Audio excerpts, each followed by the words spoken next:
Hello friends, आप लोग देख रहे हैं अपना YouTube channel mathematics and analysis.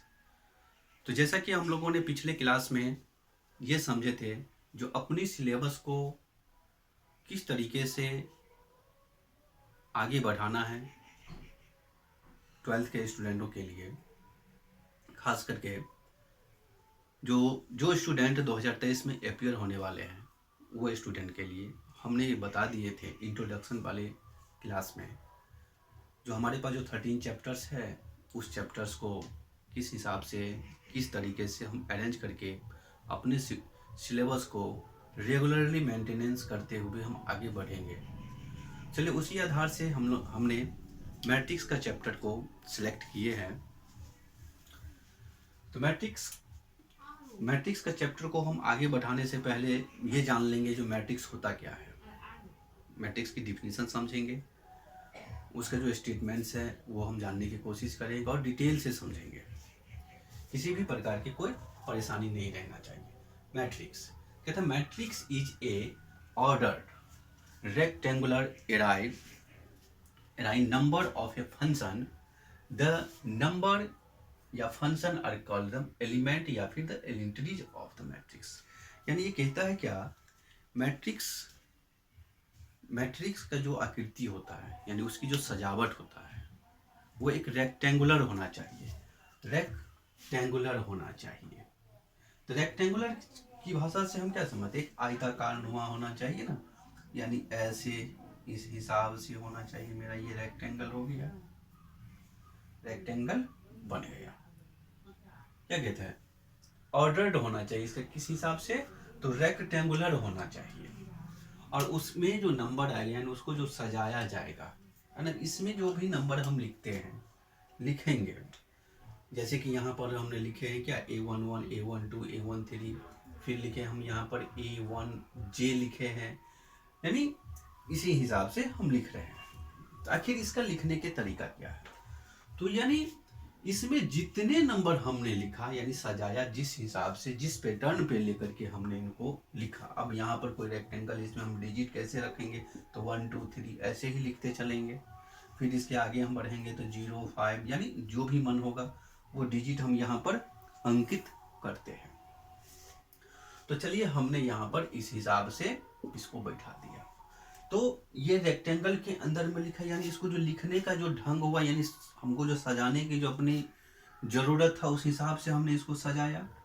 तो कहा आपने जब इस रेक्टेंगल के अंदर किसी भी नंबर को सजाते हैं, अब यहाँ ये जो नंबर यानी इस जिस पैटर्न यानी जिस मेथड से यानी जो गुणवत्ता के आधार पर आप इसको लिखते हैं, और ये जो लिखने की जो तरीका हुआ, आप जिस गुणवत्ता के आधार पर आप इसको लिखते हैं तो उसी को आप बोल सकते हैं मैट्रिक्स। तो कहता है इस मैट्रिक्स में आप ये 1 2 यानी कोई डिजिट हमको या कोई नंबर हमको जो दिखता है, जैसे कि यहाँ पर A11, A12, A13, फिर इसमें आगे है फिर A21, A22, A23, फिर इसी प्रकार से यहाँ पर आ जाएगा A31 आएगा, फिर यहाँ पर A32 हो जाएगा, फिर यहाँ पर A33 आ जाएगा, यानी इसी हिसाब से ये बढ़ते हुए चले जाएगा।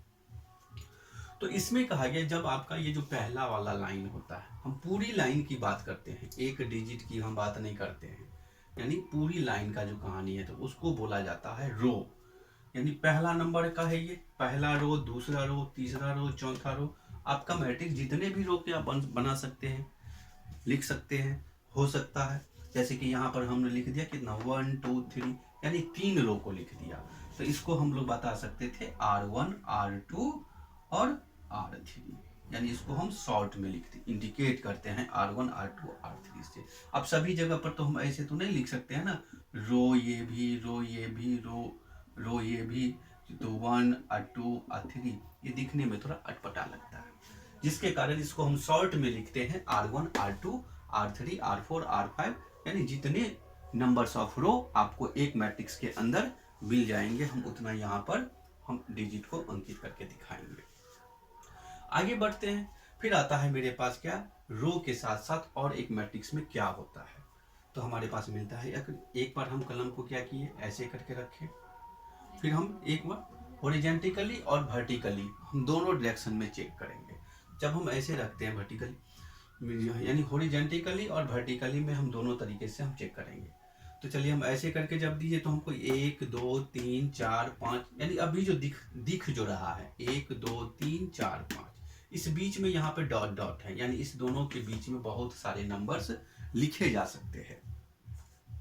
तो अभी जो हमको दिख रहा है यानी सीरियल में ये 1 2 3, यानी कॉलम 1 कॉलम 2 कॉलम 3, यानी खंभे के जैसे जब खड़ा होता है, कॉलम का मतलब खंभा होता है, तो कलम जब खड़ा है तो C1 C2 C3, आगे भी ये बढ़ेगा, यहाँ पर C3 के बाद C4 आएंगे, C5 आएंगे, C6 आएंगे, यानी जितने ऑर्डर्स का आपको मैट्रिक्स लिखा जाएगा उसमें उतना ही कॉलम आपको नजर आएगा। जैसा कि यहाँ पर C1 C2 C3, तो हम यहाँ पर इसको C1 C2 और C3 हम लिख सकते हैं। तो रो और कॉलम को समझने में हमें किसी भी प्रकार की दिक्कत नहीं हो सकता है। हाँ, एक मैट्रिक्स में रो और कॉलम दोनों मौजूद होता है। एक मैट्रिक्स में रो और कॉलम दोनों के दोनों मौजूद होता है। अब यहाँ पर क्या आता है, ये जो डिजिट है यानी इसको एलिमेंट हम बोलते हैं, यानी इसकी एंट्री होना चाहिए कि एक रेक्टेंगल के अंदर में जब किसी नंबर को हम जब एंट्री कराते हैं, उसको जब हम सजा करके लिखते हैं तो उसको हम मैट्रिक्स बोल देते हैं। किसी भी मैट्रिक्स को आप कैपिटल लेटर से लिख करके दिखाइएगा। कैपिटल यानी बड़ा इंग्लिश अल्फाबेट के बड़े अक्षरों से लिख करके उसको आप दिखा सकते हैं। अब उसके बाद आता है ऑर्डर ऑफ ए मैट्रिक्स, यानी क्या मैट्रिक्स का ऑर्डर भी होता है। तो पहले इसको जान लेते हैं। जो ऑर्डर ऑफ ए मैट्रिक्स, एक मैट्रिक्स का ऑर्डर क्या होता है, क्या कहता है, ए मैट्रिक्स हैविंग m रो और n columns is called a matrix of order m cross n। थोड़ा सा ऊपर चलिए, हमने यहाँ पर क्या किया, m क्रॉस n करके लिखे हुए हैं, m क्रॉस n करके लिखे हुए हैं। तो इसका मतलब क्या हो गया, इसका मतलब आपका जो m है ये नंबर्स ऑफ रो को दिखाता है। m जो आपका है वो क्या दिखाता है, नंबर्स ऑफ रो को रिप्रेजेंट कर रहा है, और n आपको किसका रिप्रेजेंट कर रहा है, नंबर्स ऑफ कॉलम को। यानी इसका मतलब तो ये हो गया, आप गिनती करिए जो आपके मैट्रिक्स में कितने रो है और कितने कॉलम है। जब उन दोनों को आप इस पैटर्न पे यानी जैसा लिखा हुआ है उसी आधार पे अगर रखेंगे तो वो आपका ऑर्डर कहलाएगा। तो यहाँ पर मेरा 1 2 3 यानी m टाइम्स में रो हो गया और n टाइम्स में मेरा कॉलम आ गया। तो चलिए थोड़ा सा डिटेल यहाँ पर के देखते हैं। यहाँ पर जो हमने मैट्रिक्स लिखा था, यहाँ पे टोटल नंबर्स ऑफ रो की संख्या कितना हो गया, तो 3 हो गया, और नंबर्स ऑफ कॉलम की संख्या कितना हो गया, 3 हो गया। तो ये 3 क्रॉस 3 टोटल कितना हो गया, ये आपका रो हो गया, और इसमें ये 3 क्रॉस 3 को मल्टीप्लाई करिएगा तो ये जो 9 होता है, इसमें टोटल एलिमेंटों की संख्या आपको दिखेगा, एलिमेंटों की संख्या दिख रहा है। उसके बाद हम आगे बढ़ते हैं। तो क्या जब भी कहीं पर हमें m क्रॉस n की बारे में जानकारी देना हो यानी लेना भी हो, तो जैसे कि लिए मान लीजिए बेसिकली एक मैट्रिक्स लिखा हुआ है जिसमें इस हिसाब से लिखा हुआ है, और हमसे पूछा जा रहा है क्या इसमें ये कितने ऑर्डर का मैट्रिक्स। तो हमें सिंपल सी क्या करना है, numbers of row numbers of column को काउंट कर लेना है। यहाँ पे कितना है, तो 1 2 यानी नंबर्स ऑफ 2 रो हो गया, कॉलम की संख्या गिनती करेंगे 1 2 3, और यहाँ पर 3 हो गया। तो ये मेरा हो गया क्या, ये मेरा हो गया नंबर्स ऑफ ऑर्डर, यानी इस मैट्रिक्स का जो ऑर्डर बना वो क्या बना, 2 क्रॉस 3 का। अब ऐसा नहीं इसको हम 6 बोलेंगे, 6 बोलेंगे तो ये हो गया क्या तो इस ऑर्डर के मैट्रिक्स यानी इस मैट्रिक्स में टोटल 6 एलिमेंट्स है, 6 एलिमेंट्स है। आगे बढ़ते हैं, आगे हम जब चलते हैं तो यहाँ पर हमको मिलता है क्या, टाइप्स ऑफ मैट्रिक्स, यानी मैट्रिक्स की प्रकार कितने प्रकार के होते हैं। तो पहले हम लिखे हैं यहाँ पे कॉलम रो स्क्वायर।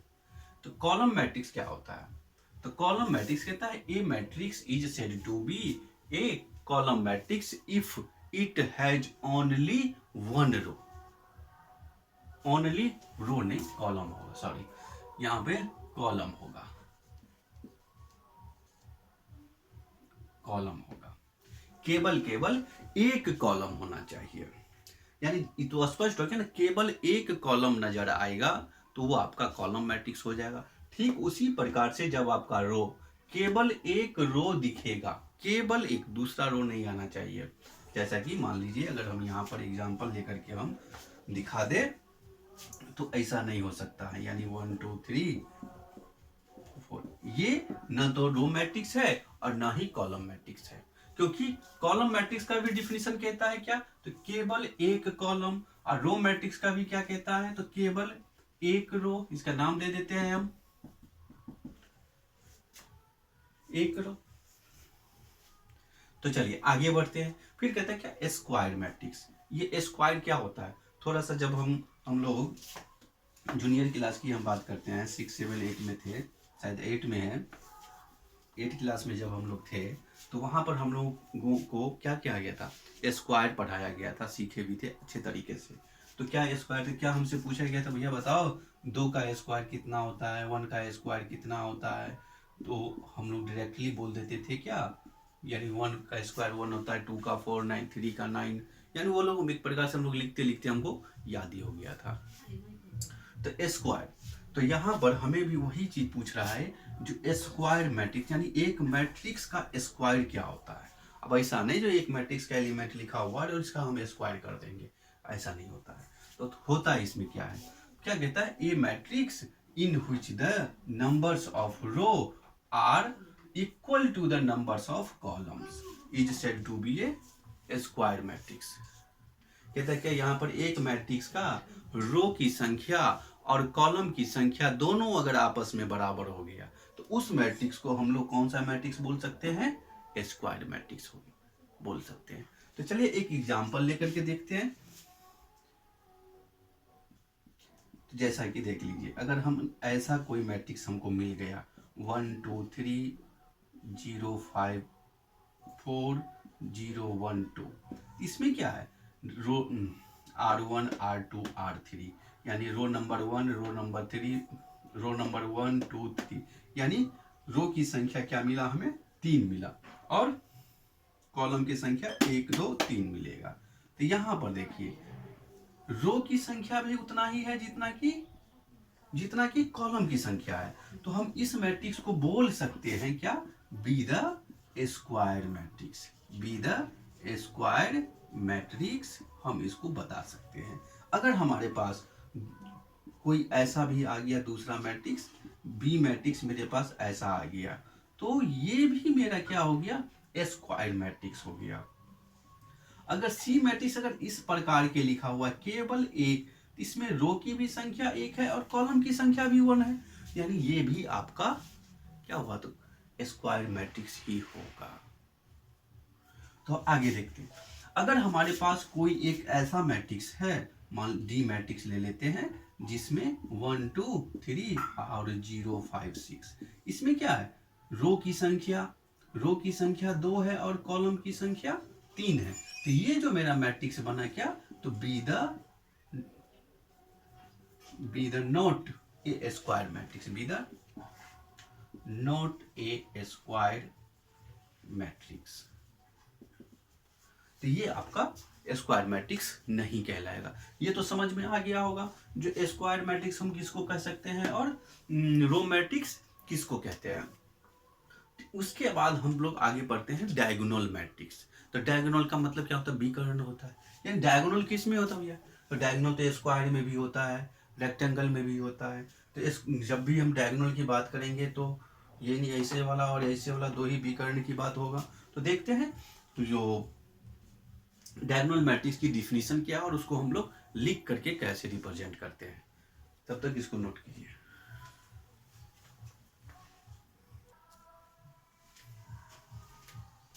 तो चलिए अब हम लोग देखते हैं डायगोनल मैट्रिक्स। तो डायगोनल मैट्रिक्स क्या कहता है, इसका सिंपल सा रूल है, नन डायगोनल एलिमेंट्स आर 0, यानी नन डायगोनल, डायगोनल तो ये हो गया आपका, इसके अलावा जितना भी एलिमेंट्स बचता है ना, टोटल के टोटल एलिमेंट्स क्या होना चाहिए, 0। अगर ऐसा है तो ये डायगोनल एलिमेंट्स होगा, डायगोनल मैट्रिक्स होगा। दूसरा नंबर देखते हैं, एग्जांपल बहुत अच्छे तरीके से दिया हुआ है, ये देखिए आपका डायगोनल, ठीक है। नॉन डायगोनल का ये जो पोजीशन है ये 0 नहीं है। इसका मतलब ये जो सेकेंड वाला जो आपका एग्जाम्पल है वो नॉन डायगोनल एलिमेंट यानी डायगोनल मैट्रिक्स नहीं है। नॉन डायगोनल एलिमेंट्स आपका 0 नहीं हुआ तो ये डायगोनल मैट्रिक्स नहीं बना। Square matrix, square sorry scalar matrix, scalar matrix क्या कहता है? कहता है एक डायगोनल मैट्रिक्स होना चाहिए और उस मैट्रिक्स को हम स्केलर मैट्रिक्स कह सकते हैं। कंडीशन क्या दिया गया है? If the diagonal elements are equal, यानी स्केलर मैट्रिक्स भी डायगोनल मैट्रिक्स के ही जैसा होता है, लेकिन इसमें एक शर्त दिया हुआ क्या है? डायगोनल एलिमेंट्स जितना होगा ना वो सभी के सभी क्या होना चाहिए? बराबर होना चाहिए, इक्वल होना चाहिए। क्योंकि यहाँ पर डायगोनल वाले में देखिए डायगोनल एलिमेंट्स आपका इक्वल नहीं है, और इसमें स्केलर में ना डायगोनल एलिमेंट्स आपको क्या दिया हुआ है? इक्वल दिया हुआ है। अगर इस टाइप के जो भी मैट्रिक्स मिलता है वो आपका स्केलर मैट्रिक्स कहलाएगा। आगे चलते हैं हम यूनिट मैट्रिक्स। तो यूनिट मैट्रिक्स में क्या लिखा हुआ है? कहता है ए स्क्वायर मैट्रिक्स, यानी एक स्क्वायर मैट्रिक्स होना चाहिए और उसका प्रत्येक डायगोनल एलिमेंट्स, उसका एक मैट्रिक्स का जो डायगोनल एलिमेंट्स होता है वो क्या होना चाहिए? 1 होना चाहिए, केवल एक होना चाहिए, दो भी नहीं। जैसे कि इसमें 2 लिखा हुआ है ना, ये नहीं, केवल एक होना चाहिए, यानी इसके जैसा एक होना चाहिए, एक होना चाहिए। और इसका जो नॉन डायगोनल एलिमेंट्स है वो क्या होना चाहिए? 0 होना चाहिए। तो शर्त किस सब में है? शर्त एक आपका मिल गया यूनिट मैट्रिक्स में और स्केलर मैट्रिक्स में। शर्त आपको यूनिट मैट्रिक्स में भी देखने को मिल रहा है और स्केलर मैट्रिक्स। स्केलर मैट्रिक्स का शर्त क्या है? वो डायगोनल एलिमेंट्स इक्वल होना चाहिए, और यूनिट मैट्रिक्स में शर्त क्या है? कि डायगोनल एलिमेंट्स 1 होना चाहिए और non diagonal elements 0। Diagonal matrix में भी, स्केलर मैट्रिक्स में भी और यूनिट मैट्रिक्स में भी, ये तीनों का शर्त ध्यान रखिएगा। तो इसका जो डायगोनल मैट्रिक्स है वो 1 है, आइडेंटिटी मैट्रिक्स या फिर यूनिट मैट्रिक्स कहलाएगा। इसी को यूनिट मैट्रिक्स को ही बोलते हैं हम लोग आइडेंटिटी मैट्रिक्स। ध्यान रखिएगा, कभी कभी एग्जाम के ऑब्जेक्टिव टाइप्स क्वेश्चन में पूछ देते हैं जो आइडेंटिटी मैट्रिक्स क्या है। Null matrix all elements are 0, यानी जो भी मैट्रिक्स लिखा हुआ है उसके सारे के सारे एलिमेंट्स आपको 0 दिखेगा, तो समझ लीजिएगा आपका नल मैट्रिक्स है, यानी 0 मैट्रिक्स है। नल मैट्रिक्स यानी 0 मैट्रिक्स। नल मतलब कुछ नहीं, 0 का मतलब भी कुछ नहीं, और 0 का मतलब भी बहुत कुछ हो जाता है। तो ध्यान चलिए, तो इसमें देखिए पूरे के पूरे एलिमेंट्स 0 है, तो is a 0 matrix of order 2/3। इसमें भी 3/3 हम ऑर्डर लेकर के दिखा दिए इसका ऑल एलिमेंट्स। आई 0 मैट्रिक्स को रिप्रेजेंट करते हैं हम कैपिटल ओ से, यानी बड़का वाला ओ से। ठीक है, यहाँ तक समझ में आया होगा।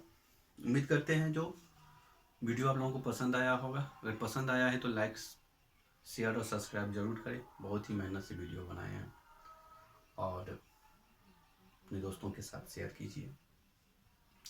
अगली क्लास में हम लोग इसके एक्सरसाइज से रिलेटेड क्लास करेंगे। तब तक के लिए धन्यवाद।